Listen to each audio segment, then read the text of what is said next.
Good morning everyone. Already we have started transport the circulatory system. So in the previous classes we have learned about how the transport system, how the circulatory system works on the human beings and as well as in animals. So now let us know about the plants. Okay, how the materials transport within the plants. Okay. There is a vast transport system in continual supply of essential nutrients, oxygen to perform metabolic activities. So if first suppose the plant have to perform different kinds of activities, it requires nutrients and the supply of oxygen for the survival. Okay, and to remove excretory substances which are found in each cell of animal body. So here he is saying that, in animals, okay, in animals, so every organism, for suppose either human being or animal, so what we require some nutrients, that means food and oxygen for the survival and to conduct different metabolic activities, okay. At the same time, we have to excrete the waste materials. So if we store the excretory materials within our body, what will happen? So the content of the excretory products will be increased and it may lead to different kinds of diseases. Not only diseases, sometimes it leads to the death. Okay. So is there anything like that in plants which corresponds to circulatory system? So is there any possibility to look like the circulatory system just as human beings? Okay, here he is telling about the plants. Okay, in the previous classes we have studied about Van Helmont's experiments on plants which get water that contain minerals from soil through their roots. The water absorbed by roots and food prepared by leaves are supplied to the remaining parts of the plant by vascular bundles having xylem and phloem. In the root, the xylem tissue is situated towards the exterior, while in the stem it is arranged in bundles towards the center. So here, in the previous classes, we have learned about the Van Helmont's experiment. So he conducted an experiment by taking a part of oak tree and he put it on the potted in a pot containing a very little amount of the soil when compared to the ground soil. So what happened after some period of time, these roots are coming out from the pot and they are taking the minerals and oxygen right from the ground. Okay, already we have learned about that. The same thing what he is saying, that the roots contain xylem and phloem. Okay. Externally, the root hairs will contain xylem and phloem, whereas in stem, xylem is located in the center of the plant. Okay.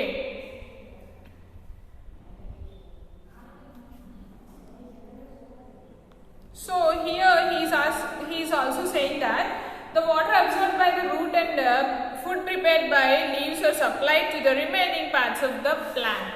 So he is saying that these roots absorb water from the soil and the leaves will conduct photosynthesis. Right from the photosynthesis they are conducting the food elements. Like that they are producing carbohydrates and oxygen. So carbohydrates are transferred to the remaining parts of the body as well as water too is transported to the different parts of the plant body. Okay, these vascular bundles, xylem and phloem, used to conduct the food materials. That means they will store the food materials and they will supply to all parts of the plant body. Okay, how is water absorbed? We know that roots absorb water with minerals from soil. How is this possible?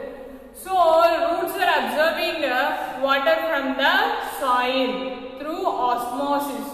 So osmosis means from the lower concentration to it is converting to the higher concentration of the molecules. That means from the lower parts to the higher parts, these through osmosis process the water is transporting to the plant body. Okay, right from the roots. Next, what is the mechanism behind this? So, what is the mechanism behind the transport of water from the lower parts to higher parts is root pressure and transpiration. Through the transpiration process and through the root pressure, the water is reaching to the upper parts, that means to the leaves. Are roots directly in contact with water? Yes, roots are directly contacting the water by taking help of the root hairs. Okay. How is water absorbed? As I told before that through the osmosis process, the plant is absorbing water from the soil and it is transporting to the upper parts, that means to the leaves. Right from there, by using CO2 and water, it is in the presence of sunlight and chlorophyll, the leaves are producing carbohydrates, okay, and it is also releasing oxygen. Next, absorbing the root hairs. So, activity 5 is absorbing root hairs. To perform this activity, you need to germinate basra or mustard seeds.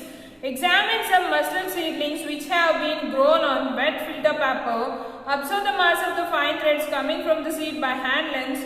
These are roots. They have fine microscopic structures called root hairs.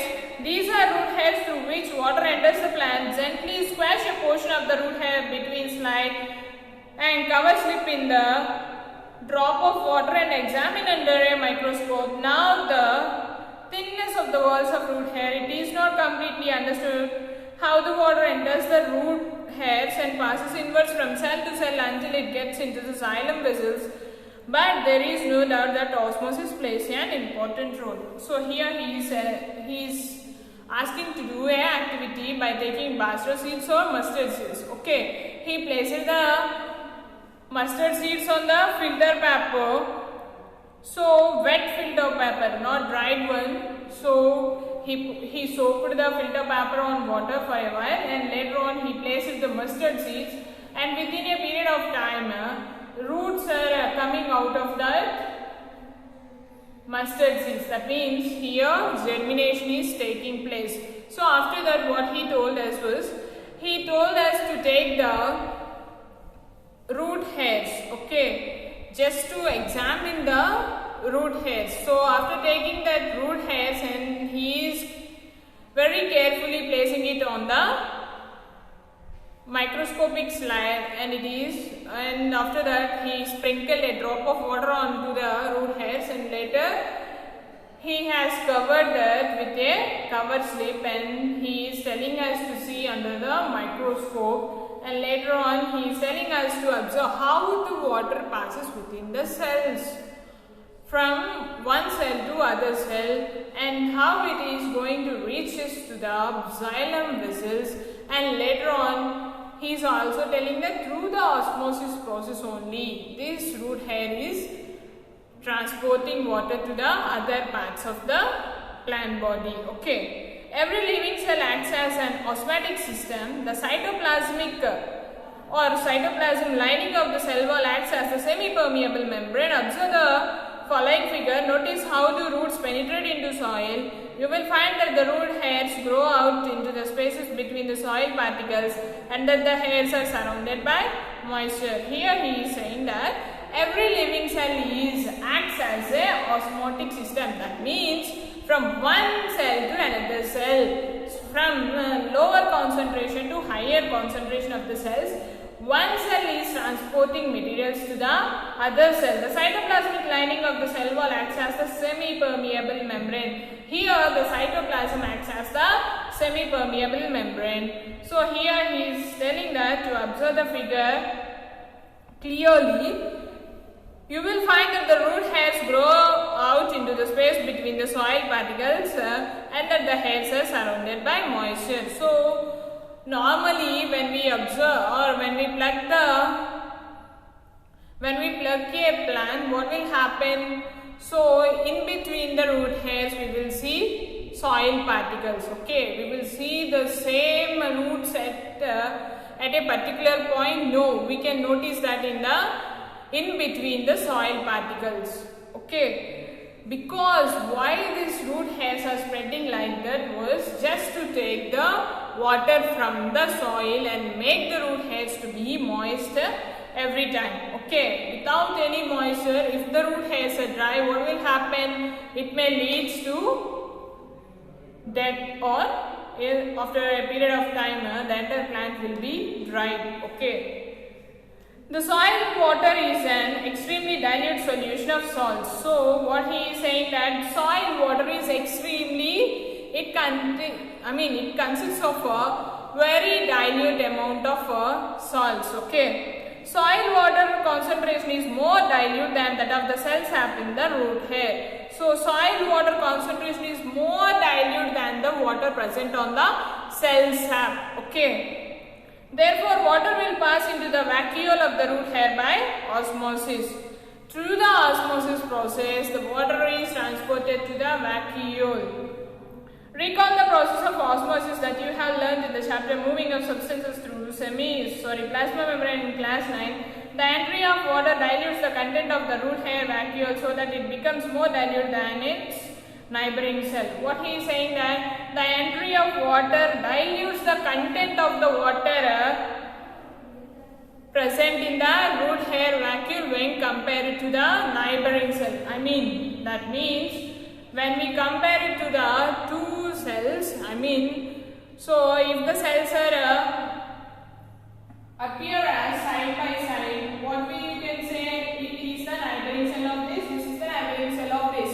So when compared to the neighboring cell, the concentration is very low. So water passes into the neighboring cell, which in turn becomes diluted. Finally, water enters the xylem vessels. So when this water is moving from one cell to other cell, when this cell is compared to this cell, it contains a little amount of concentration, whereas this neighboring cell consists very dilute amount when compared to the other cell.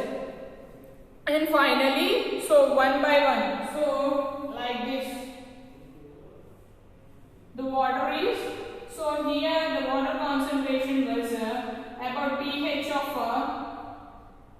7. Okay, so when compared to the here 6, 5, 4 like this, the concentration of the water is decreasing from one cell to the other cell, and finally they reaches to the xylem vessels. As there are a vast number of root hairs and root cells involved, a pressure in the xylem vessels develops which forces the water upwards. So here in the root hairs, these root hairs cause a pressure, and they are doing that, they are pushing water to the upwards right from the xylem vessels.